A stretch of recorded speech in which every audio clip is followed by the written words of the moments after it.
এরপর MD Alauddin KSA ID থেকে আপনি আমাদের ইউটিউব চ্যানেলে প্রশ্ন করেছেন, স্বামীর ভাগিনা ভাতিজা অ্যাডাল্ট হলে তাদের সাথে কেমন চলাফেরা করা উচিত? খুবই গুরুত্বপূর্ণ এবং সমযোগী একটা প্রশ্ন। একজন নারীর জন্য, একজন মুসলিম মহিলার জন্য তার স্বামীর ভাগিনা কিংবা ভাতিজা তারা যদি প্রাপ্তবয়স্ক হন বা প্রাপ্তবয়স্ক আর কাছাকাছি হন, তাহলে তাদের সাথে পর্দার বিধান তার জন্য প্রযোজ্য হবে।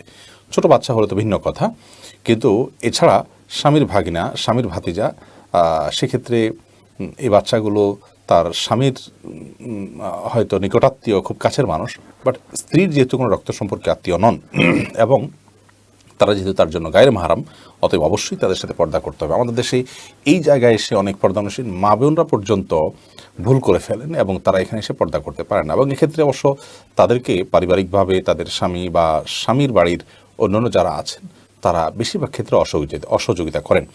অতএব একজন প্রাপ্তবয়স্ক যুবক, তার জন্য তার মামি কিংবা চাচি তাদের সাথে সাক্ষাৎ করা জায়েজ নয়, বরং তাদের সাথে পর্দার বিধান পরিপূর্ণভাবে প্রযোজ্য হবে।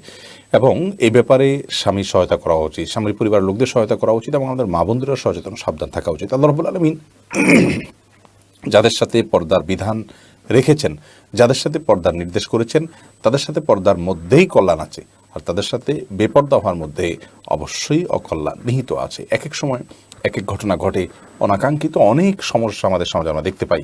সেগুলো থেকে আমরা নিশ্চিত হতে পারি যে আল্লাহ রাব্বুল আলামিন কেন এই সমস্ত বিধিবিধানগুলো আমাদের জন্য আরোপ করেছেন, প্রযোজ্য করেছেন।